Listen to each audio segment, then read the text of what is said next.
quanto, né, da representação da nossa escola perante essa atividade. A escola desempenha um papel essencial na formação de cidadãos capazes de compreender, questionar e transformar a realidade.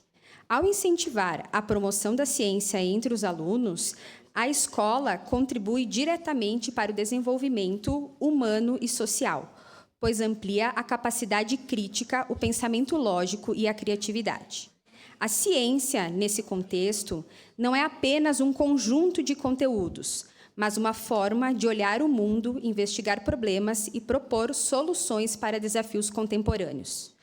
O incentivo escolar à prática científica, seja por meio de feiras, projetos investigativos ou até mesmo clube de pesquisas, estimula nos estudantes a curiosidade, o protagonismo e a autonomia.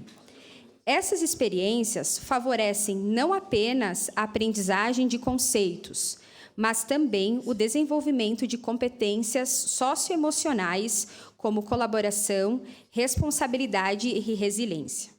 Assim, a escola transforma a ciência em um instrumento de crescimento pessoal e de construção de uma postura investigativa diante da vida.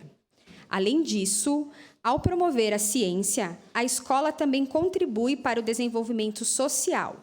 Estudantes que aprendem a pesquisar, analisar dados, propor soluções, tornam-se adultos mais preparados para atuar em um mundo guiado pela inovação e pelo conhecimento.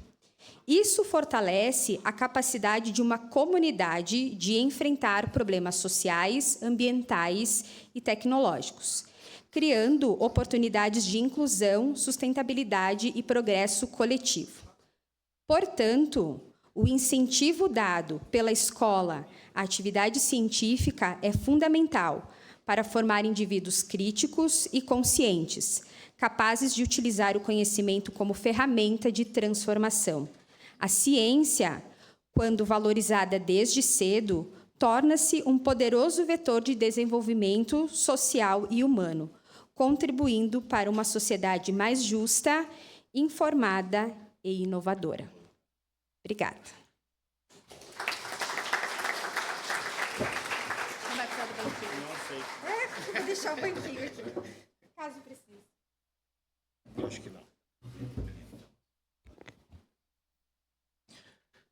Excelentíssimo senhor presidente da Câmara de Vereadores, demais vereadoras e vereadores, autoridades presentes, pais, professores e queridos alunos.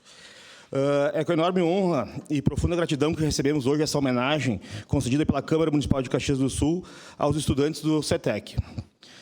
Esses jovens representaram, então, com excelência o CETEC na Mostra Tec 2025. A Mostra Tec, né, é uma das maiores e mais respeitadas mostras científicas do Brasil e da América Latina, e ela só participar dela já é uma dedicação enorme e receber prêmio é maravilhoso, né? O CETEC participa da Mostra Tec já há 12 anos, né? E nesses 12 anos já acumulamos 22 distinções entre primeiro, segundo, terceiro e quarto lugar e várias credenciais que recebemos ao longo desses 12 anos. Credenciais à participação de mostras nacionais, como a FEBRACE, a FITEC, e internacionais em países como a Colômbia, México e até na Tunísia, né? O CETEC conta com um departamento chamado CETEC Ciência, que busca estimular os estudantes a participarem em competições científicas, como Olimpíadas e as feiras científicas. E o grande fundamento do nosso CETEC Ciência, a nossa organização da iniciação científica no CETEC, é o Educar pela Pesquisa, que proporciona a esses estudantes oportunidades grandes de conhecer a ciência e fazer a ciência como um método de ensino e de conhecimento e crescimento pessoal. Quero expressar meu agradecimento especial aos nossos alunos que estão aqui, são 15 no total, né, divididos em... são 5 grupos que participaram da Mostra Tec e um grupo especial do 5º ano que participou da competição de robótica, né, onde tiveram resultados bem expressivos, e foi a primeira participação a primeira premiação nossa na robótica, também com o pessoal do 5º ano, nosso amigo Raposo ali. E gostaria, então, de agradecer essa Casa Legislativa por reconhecer o valor desses jovens talentos.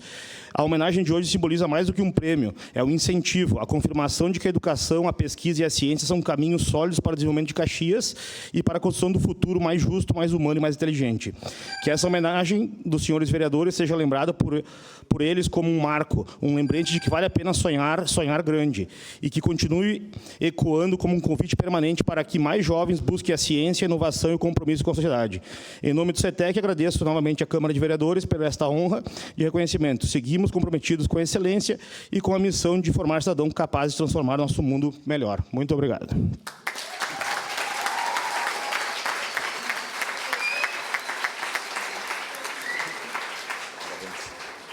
Vamos suspender a sessão alguns instantes para fazer uma foto aqui na frente.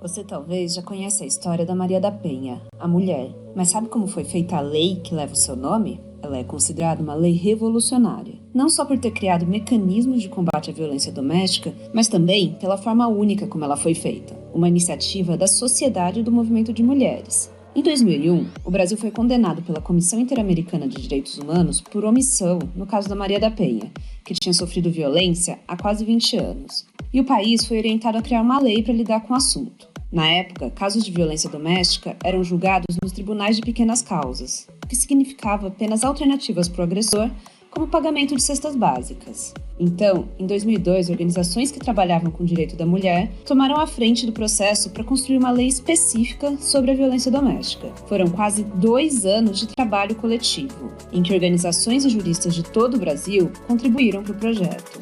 A ideia era fazer uma lei que fosse educativa, preventiva, de assistência à vítima e reeducação do agressor, sem ser estritamente punitivista. No fim de 2003, o resultado desse trabalho foi apresentado ao governo, que abraçou a ideia. E depois de 1 ano de trabalho do Executivo, o PL foi para o Congresso. E ainda rolaram audiências em todo o Brasil, para ouvir sugestões da população sobre a lei. Só depois de rodar o país é que o texto final da lei foi fechado e aprovado pelo Congresso e pelo presidente. E assim, a Lei Maria da Penha entrou em vigor no dia 7 de agosto de 2006. Esse processo todo não é comum na criação de leis do Brasil. A Lei Maria da Penha é um exemplo de como a sociedade pode fazer parte da política brasileira para além do voto. Não é à toa que ela é considerada pela ONU uma das 3 melhores leis sobre o tema no mundo todo.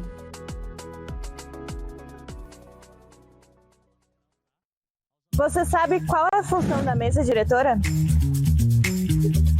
Nos últimos dias a gente tem falado bastante por aqui da mesa diretora, mas você